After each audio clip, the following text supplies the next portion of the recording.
Alam mo yung buhay, minsan nasa ibaba, minsan sa taas. Pero kung dati naglalakad ka, pag nagdi-deliver, tiisin mo lang, tsaga-tsaga lang, patuloy lang. Dahil harating yung araw, pag magdi-deliver ka, hindi ka na mainitan, sasakyan ka na. What's up? New day, new opportunity.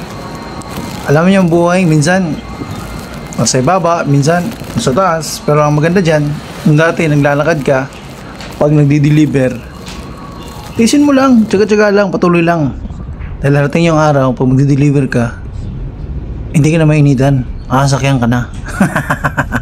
So, sa mga nagsisimula dyan ng mga nagbi-business, tuloy-tuloy lang. At syempre, huwag mo kakalimutan na i-neglect yung kalusugan mo dahil hindi mo may enjoy yung napundar mo, ang yaman ng mga pundar mo once may problema na yung kalusugan. Let's turn your hope to prosperity.